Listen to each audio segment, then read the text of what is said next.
आज मैं आपको जो स्टोरी बताने जा रही हूँ उसमें एक ब्राह्मण परिवार की पीढ़ी को दिखाया गया है जो एक से बढ़कर एक लालची थे और अपने लालच की वजह से सबने अपना कुछ न कुछ खोया था। तो मूवी की स्टार्टिंग में हमें पूर्ति देवी की कहानी बताई जाती है जो अनंत सोना और अनाज का प्रतीक है और ये पृथ्वी देवी की कोख है जिसमें से उन्होंने 16 करोड़ देवी देवताओं को जन्म दिया। पर देवी को अपनी पहली संतान हस्तर से सबसे ज्यादा प्यार था। हस्तर देवी का सारा सोना और अनाज हथियाना चाहता था, इसलिए उसने देवी का सारा सोना तो उठा लिया, पर अनाज की तरफ बढ़ते ही बाकी देवी देवताओं ने उस पर हमला कर दिया, जिसकी वजह से वो तिनकों में बिखर गया और देवी ने उसे हमेशा के लिए अपनी कोख में रख लिया, इस शर्त पर कि अब उसे कभी कोई नहीं पूजेगा, उसका कोई पूजनीय स्थान नहीं होगा। कई युग बीत गए, हस्तर देवी की कोख में सोता रहा, लेकिन तुम्बाड़ गांव के पूर्वजों ने हस्तर का मंदिर बनवा दिया। तब से इस गांव में देवी देवताओं का क्रोध बारिश बन के बरसता रहा। अब इस मूवी को एक परिवार की 3 पीढ़ियों में दिखाया गया है।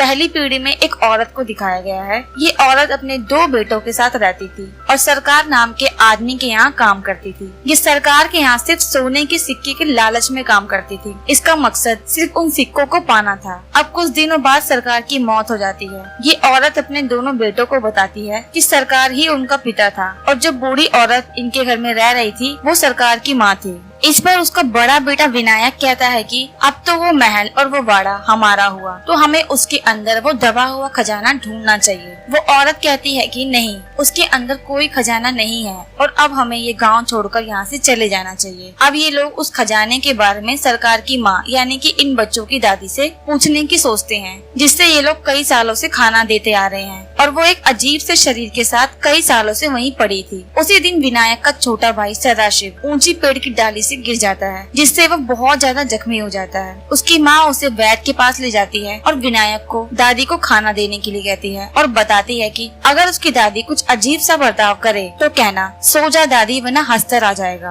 अब जब विनायक दादी को खाना देने जाता है तो दादी से खजाने के बारे में पूछने लगता है। उसकी दादी भी खजाने का लालच देकर उसे अपने पास बुलाती है और उसके पैरों में जंजीर बांधकर घसीटते हुए उसे ले जाती है। अब इन सब बातों के बीच में विनायक अपनी माँ के द्वारा बताई हुई वो लाइन भूल गया था कि उसे दादी को क्या बोलकर शांत कराना था। उसकी दादी दिखने में बहुत अजीब और बहुत डरावनी थी। वो विनायक को खाने की बात कर रही थी, लेकिन तभी विनायक को वो लाइन याद आ जाती है कि उसकी माँ ने उसे क्या कहा था और वो कहता है सो जा दादी, वरना हस्तर आ जाएगा। दूसरी तरफ विनायक का भाई सदाशिव रास्ते में ही दम तोड़ देता है, जिससे उसकी माँ बहुत टूट जाती है और उसका अंतिम संस्कार करके विनायक को लेकर हमेशा के लिए तुम्बाड़ छोड़ने की बात करती है। विनायक अब भी खजाने के बारे में जानना चाहता था, इसीलिए वो यहाँ से नहीं जाना चाहता था, पर उसकी माँ उससे वादा लेती है कि वो अब कभी तुम्बाड़ नहीं आएगा और अब ये दोनों वहाँ से हमेशा के लिए चले जाते हैं और इसी के साथ ये कहानी यहीं खत्म हो जाती है। अब 15 साल बाद का सीन दिखाया जाता है। यहीं से इस मूवी का दूसरी पीढ़ी की कहानी शुरू होती है, जहाँ दिखाया जाता है कि विनायक अब बड़ा हो चुका है और उसकी माँ मर चुकी है। उसकी माँ के साथ उसका दिया हुआ वो वादा भी अब खत्म हो चुका था, इसीलिए वो अब फिर से तुम्बाड़ आने की सोचता है। यहाँ वो अपने पुराने घर में आता है जहाँ वो चारों तरफ पेड़ ही पेड़ देखता है, जैसे कि पुराना घर जंगल बन गया हो। इन्हीं सब के बीच में उसे इंसानी दिल दिखता है जो कि अभी भी धड़क रहा था। ये दिल उसकी दादी का था जो अभी भी जिंदा थी। दादी के पेट पर एक बड़ा सा पेड़ उग गया था जो कि काफी घना था।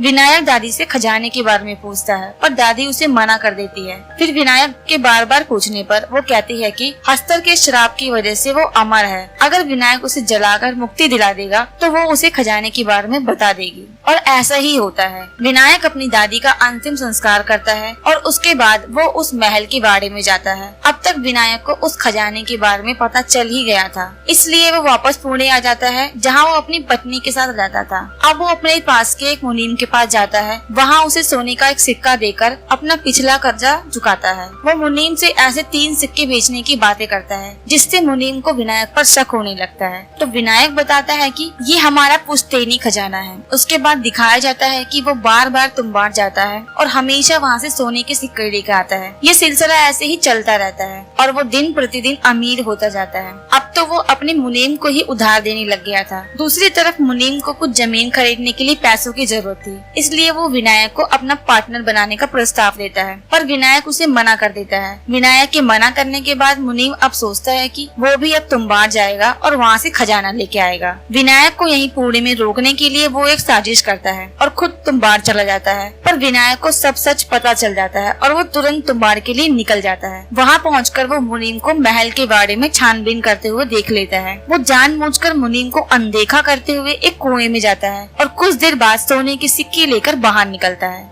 ध्यान देने वाली बात तो ये थी कि विनायक जब कुएं के अंदर गया था तो उसके हाथ में एक टिफिन बॉक्स था, लेकिन जब वो बाहर आया तो वो टिफिन बॉक्स उसके हाथ में नहीं था। विनायक के जाने के बाद मुनीम भी उस कुएं में जाता है। वहाँ उसे एक बड़ा सा ट्रंक शेप का दरवाजा दिखाई देता है और उस दरवाजे में पूर्ति देवी की छवि बनी हुई थी। दरवाजे को खोलकर मुनीम और नीचे जाता है, जहाँ वो गुफा अजीब सा लाल रंग का था, जैसे कि किसी के शरीर का अंदरूनी हिस्सा हो, और धीरे धीरे हिल भी रहा था, मानो जैसे कोई सांस ले रहा हो। वहाँ मुनीम को वही टिफिन बॉक्स दिखता है। वो उसे खोलकर देखता है कि उसके अंदर आटे से बनी हुई एक गुड़िया है। टिफिन खोलते ही एक अजीब सा आकृति इधर उधर भागने लगता है और वो मुनीम को उठा ले जाता है। इसके बाद विनायक वापस आता है और वो अपने हाथ में आटे की एक गुड़िया लाया था और हस्तर को जोर जोर से बुलाता है। यहाँ हस्तर को पहली बार दिखाया जाता है। दरअसल हस्तर को श्राप था कि वो खुद से अनाज को छू भी नहीं सकता, इसलिए विनायक देवी के कोख में जाकर पहले तो आटे से गोल घेरा बनाता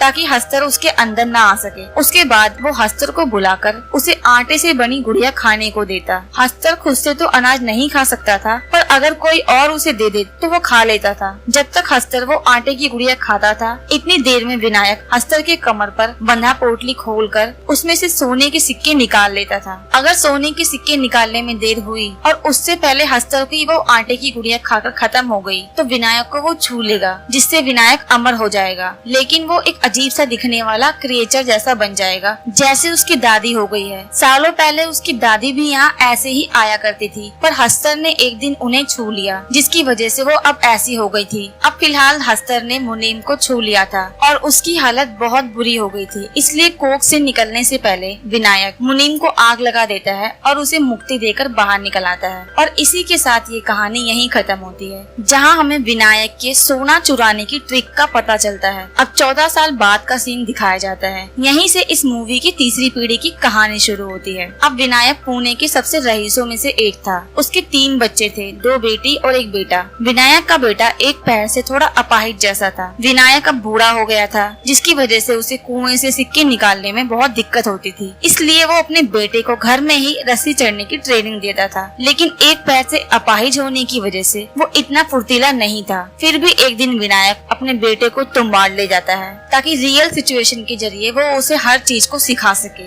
वो अपने बेटे को आटे की गुड़िया बनाना सिखाता है, पर कोक में ले जाने से पहले मना कर देता है कि इसे मत ले जाना। अब वो अपने बेटे को कोक दिखाने ले जाता है। वहाँ वो उसे आटे का घेरा बनाना सिखाता है, पर विनायक का बेटा उसके मना करने के बावजूद भी आटे की गुड़िया लेकर यहाँ आ गया था, जिसकी वजह से वहाँ हस्तर आ जाता है। विनायक ये देखकर डर के मारे आटे की गुड़िया दूर से ही हस्तर की तरफ फेंक देता है और अपने बेटे के साथ रस्सी चढ़ने लगता है, पर उसका बेटा जल्दी से दौड़कर हस्तर की कमर से पोटली तोड़ लेता है और कुछ सिक्के उठा लेता है। उसके बाद किसी तरह वो दोनों बचकर बाहर निकलते हैं और विनायक अपने बेटे की गलती पर उसे बहुत पीटता है, पर उसका बेटा अपने इस पहली कमाई से बहुत खुश था। अब यहाँ हमें ये पता चलता है कि विनायक का बेटा तो विनायक से भी 2 गुना ज्यादा लालची था। अब दिखाया जाता है कि भारत आजाद होने की वजह से तुम्बाड़ का वो वाड़ा अब भारत सरकार के हाथ में आ गया था, जिससे 1 हफ्ते में अब वहाँ सरकारी ताला लगने वाला था। इस बात को सुनकर विनायक बहुत परेशान हो जाता है और तभी उसका बेटा वहाँ आकर उसे एक जबरदस्त आइडिया देता है। वो कहता है कि क्यों ना हम हस्तर की पूरी पोटली को ही निकाल लाएं। इसके लिए ढेर सारी आटे की गुड़िया बनाने की जरूरत होगी।